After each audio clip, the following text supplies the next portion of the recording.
Hi guys, I am Dhruvika Kothari, CA finalist and group 2 cleared. Finally आज हम लोग IBS के बारे में ओवरऑल सब कुछ बात करने वाले हैं।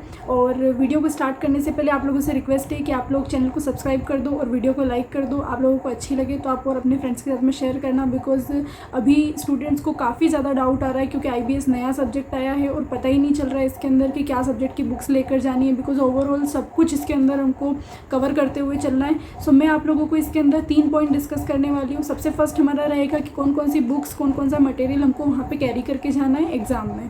उसके अलावा हम लोग बात करेंगे कि 1.5 डे में अभी आपको क्या करना है, जो अभी आईडीटी के बाद आप लोगों को स्टार्ट करना है, और वहाँ एग्ज़ाम हॉल में आप लोगों को किस तरीके से पूरा पेपर मैनेज करना है। हम इन तीनों चीज़ों के बारे में बात करेंगे। अगर आप आईडीटी से पहले ये वीडियो देख रहे हैं तो आप लोगों को बेस्ट ऑफ लक। आप लोग आईडीटी का पेपर दीजिए आराम से। मेरा ये वीडियो पहले बनाने का और पोस्ट करने का मोटिव यही है कि आप लोग कुछ भी अगर आप लोगों को प्रिंट कराना है, आप आईडीटी के पेपर के जस्ट बाद में प्रिंट वगैरह करवा सकते हैं। और हम लोग यहाँ पे बिल्कुल मिनिमम कंटेंट के बारे में बात करेंगे, बिकॉज वहाँ पे ज़्यादा चीज़ें लेके जाना एक तो हमारे लिए पॉसिबल नहीं है, और अगर लेके भी चले गए तो वहाँ हमको 4 घंटे यही सिर्फ ढूंढना नहीं है वहाँ पे, और पेजेस स्क्रॉल नहीं करने हैं हमको वहाँ पे लिखना पड़ेगा पूरे 4 आवर्स में। सो हम लोग स्टार्ट करते हैं इस पूरी चीज़ को, और मैं ओवरऑल एक पॉइंट आप लोगों को बताऊंगी जो आप लोगों को इसमें से अच्छा लगे, आप लोगों को जो सही लगे वो चीज़ आप लोग इसमें से फॉलो करना। और सबसे पहले आप लोग प्लीज़ चैनल को सब्सक्राइब कर लो, बहुत मोटिवेशन मिलता है और बहुत मेहनत से मैंने ये वीडियो पूरी मतलब एक रिसर्च करके और ये ओवरऑल आप लोगों के लिए वीडियो बनाई है। सो हम लोग स्टार्ट करते हैं। सबसे पहले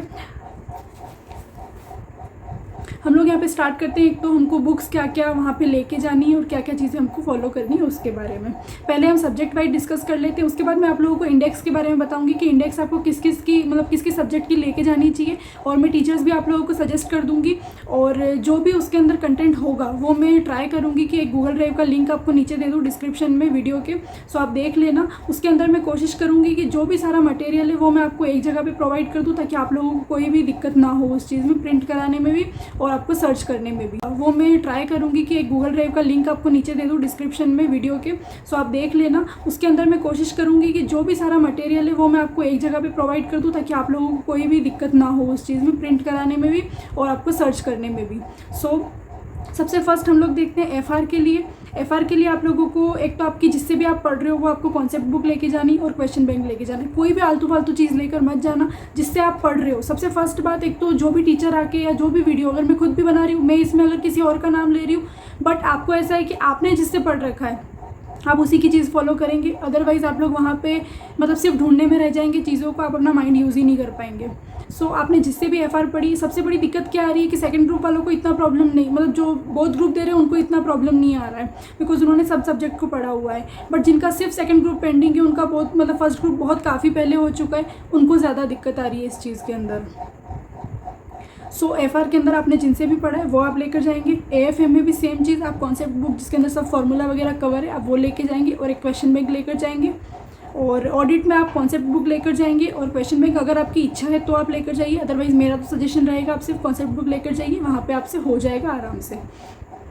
उसके अलावा डीटी में आपको कॉन्सेप्ट बुक लेकर के जानी है, या फिर वैसे सब लोगों ने डीटी और आईडीटी तो पढ़ी ही है, बट मेरा एक मतलब ओपिनियन भी है, अभी आप लोगों को वो चीज़ फॉलो नहीं करनी, बट आईसीएआई का जो सारांश है वो 200 पेजेस में डीटी और आईडीटी मतलब ईच 200 पेजेस में कवर कर रखा है बहुत अच्छे से। बट अभी आप लोगों ने जिनसे पढ़ रखा है, क्योंकि अभी आप लेटेस्ट वही चीज़ पढ़ के आएंगे डीटी आईडीटी का पेपर दे के, तो आपने जिनसे पढ़ रखा है उन्हीं की आप कॉन्सेप्ट बुक लेकर जाना।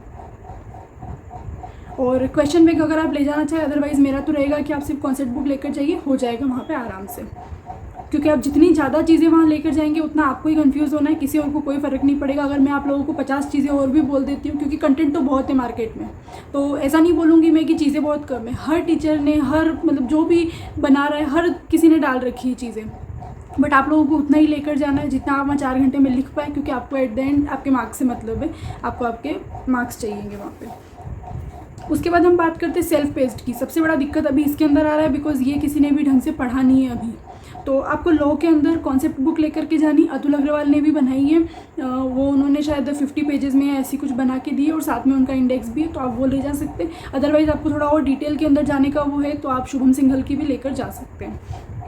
और कॉस्ट के लिए जो SCPM जो नया सब्जेक्ट है उसके अंदर भी आप लोग कॉन्सेप्ट बुक लेकर जाइए अगर किसी की अवेलेबल है तो। जैसे अतुल अग्रवाल ने डाल रखी है, वो मैं आपको अगर टेलीग्राम पे या कहीं पे होगी किसी और की तो मैं आपको प्रोवाइड करवा दूँगी। अदरवाइज़ उनका क्या है कि फिर वो आके कुछ भी बोलने लग जाते हैं। सो अगर मेरे पास पॉसिबल हुई तो मैं आप लोगों को अवेलेबल करवा दूँगी। अब बात करते हैं हम लोग, ये पूरी हमारी बुक्स का डिस्कशन हो गया। इसके अलावा मेरे हिसाब से आपको कोई भी बुक लेकर नहीं जानी चाहिए एक्स्ट्रा। अब हम पहले इंडेक्स की बात करते हैं। इंडेक्स आपको किस किस चीज़ की ले जानी चाहिए? आई थिंक FR की, ऐसे AFM की सब ने बना रखी है, बट मुझे लगता है कि आपको कहीं से कहीं तक FR और AFM के इंडेक्स की ज़रूरत नहीं है। आप थोड़ा सा अगर मुझे सुन रहे हैं अगर सही से, एक तो आप सेकंड मतलब 2x की स्पीड में सुन लो मुझे, अगर आप लोगों को थोड़ा मतलब स्लो लग रहा है तो, बट आप पूरी बात सुनना, बिकॉज आपको हर चीज़ कहीं ना कहीं मिल जाएगी और उससे आप डिस्टर्ब होगे। बट FR और AFM में आपके कॉन्सेप्ट क्लियर होने चाहिए। अगर आपको चीज़ें पता है, अब अगर लीज का क्वेश्चन आया तो आपको पता है ना कि वो इंडेक्स 116 में से, तो आप कॉन्सेप्ट बुक सीधा खोल लीजिए। आप जितनी इंडेक्स लेके जाएंगे उतना आपको परेशानी होगी। सो आप FR और AFM की नहीं लेकर जाए।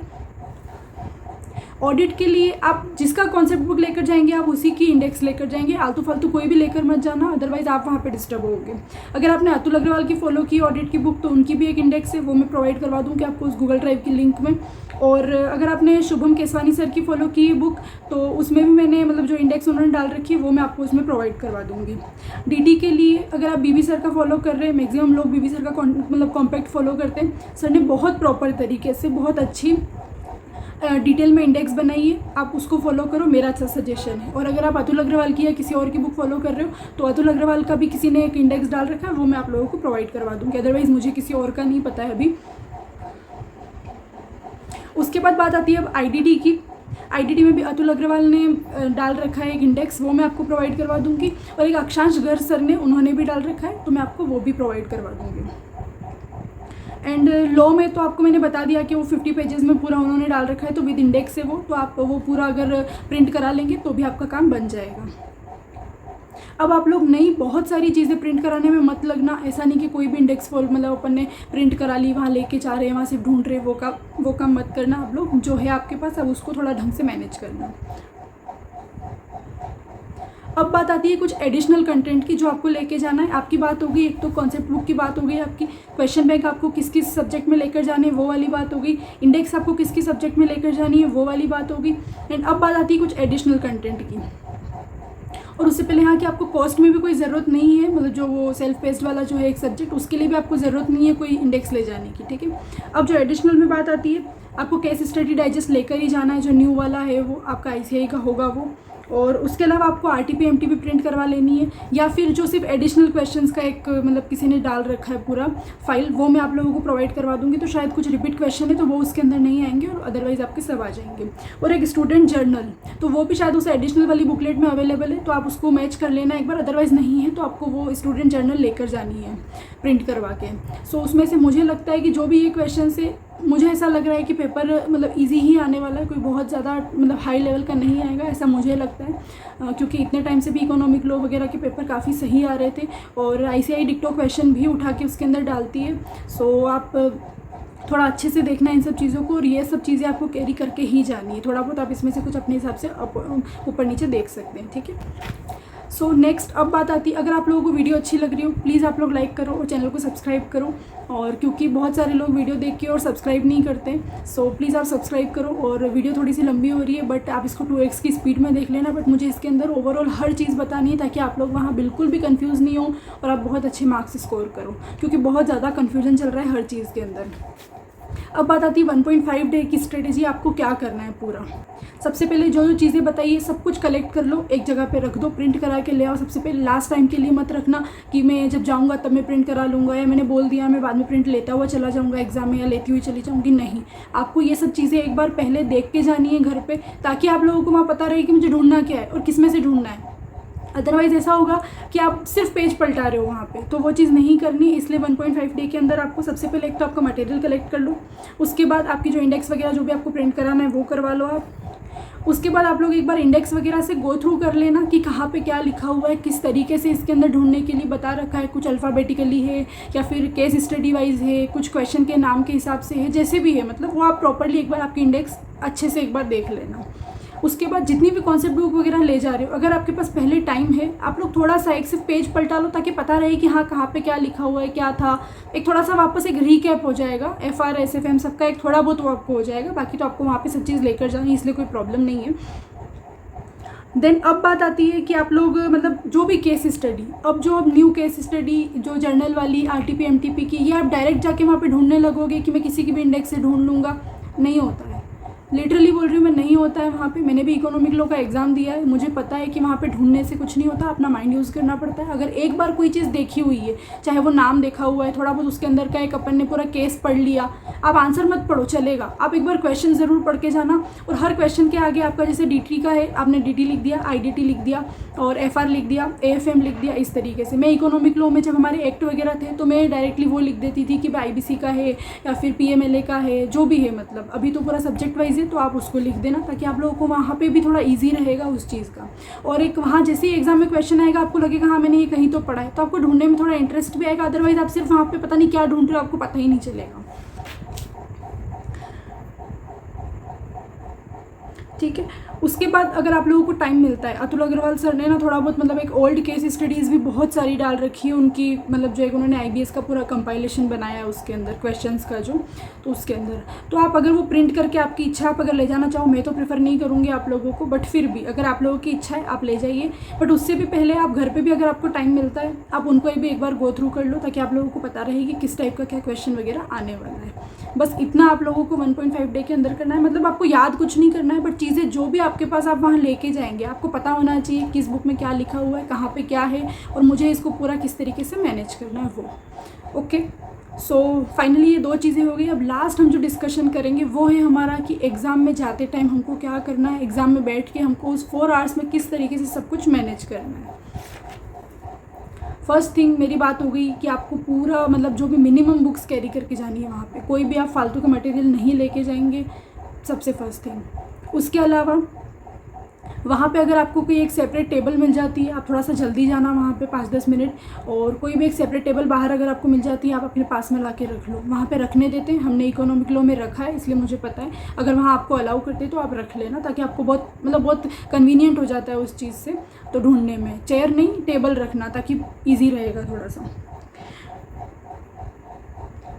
ठीक है, उसके बाद मेरा है कि आप जो क्वेश्चन बैंक लेके जाएंगे ना, तो आप क्वेश्चन बैंक को थोड़ा साइड में रखना।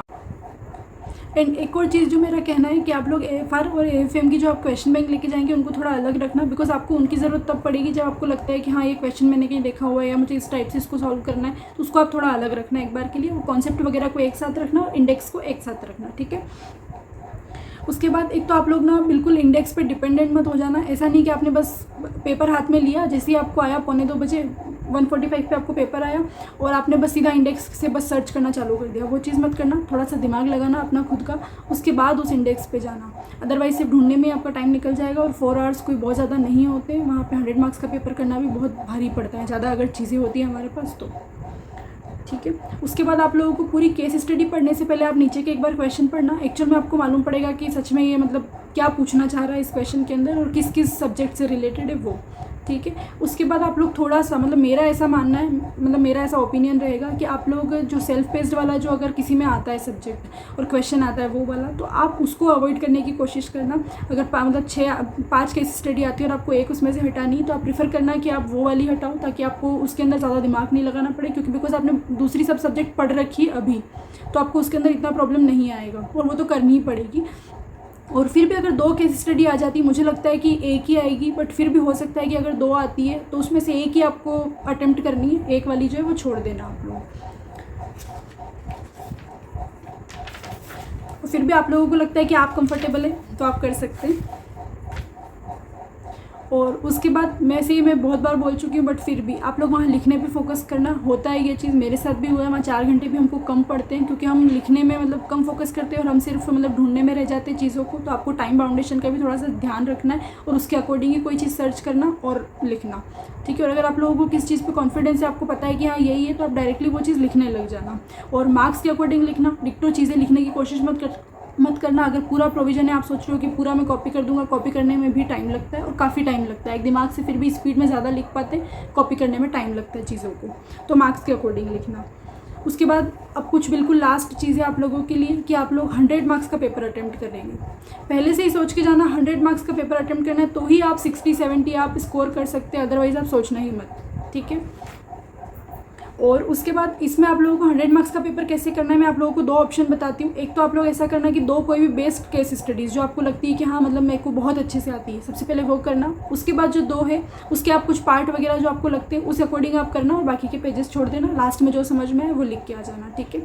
उसके अलावा ये हो सकता है कि आपको चारों ही थोड़ी आ रही है, बस आपको पूरा आ ही नहीं रहा है, तो आप सब पार्ट वाइज पूरा करने लग जाना, उसको पेजेस छोड़ देना, कोई दिक्कत नहीं है। बट आपको 70 to 75 मार्क्स पूरे पेपर में ऐसा कर लेना है कि नहीं ये मैंने बहुत अच्छे से किया है। उसके बाद जो 25 मार्क्स का पेपर होगा वो आप अपने अकॉर्डिंग जो आपको समझ में आता है, और अगर बहुत अच्छे से आता है तो अच्छी बात है, अदरवाइज़ आपको जितना समझ में आ रहा है जिस सब्जेक्ट के बारे में वो आप लिख के आ जाना, ठीक है। बट आपको पेपर पूरा अटेम्प्ट करना ही है। और बस लास्ट में आप लोग अपना 100% दीजिए और नीचे कमेंट कीजिए कि आप लोग अच्छा स्कोर करेंगे। और अगर आईडीटी के पेपर से पहले देख रहे हो, बेस्ट ऑफ लक, और डबल की स्पीड में देख लेना वीडियो को, क्योंकि शायद ज़्यादा लंबी हो गई है वीडियो, बट मुझे आप लोगों के साथ पूरी डिटेल सब कुछ शेयर करनी थी। मैं नहीं चाहती थी कि मैं आपको आधी अधूरी चीज़ें बता दूं इसके अंदर। अगर वीडियो अच्छी लगी प्लीज़ लाइक करो, चैनल को सब्सक्राइब करो, और मुझे आके वापस नीचे बताना आप लोगों का पेपर कैसा हुआ। हम लोग कल आईडीटी के रिव्यू में मिलते हैं, और उसके बाद आईबीएस के पेपर के बाद। So best of luck guys. And आप लोगों के लिए मैं सेल्फ पेस्ट की भी वीडियो डाल चुकी हूँ, आप लोग बाद में देखना उसको पूरा अच्छे से। और इसके अलावा भी आप लोगों के लिए बहुत सारा कंटेंट इस चैनल पे मैं लेके आने वाली हूँ। So do like, share and subscribe to my channel. Thank you guys, bye bye, take care.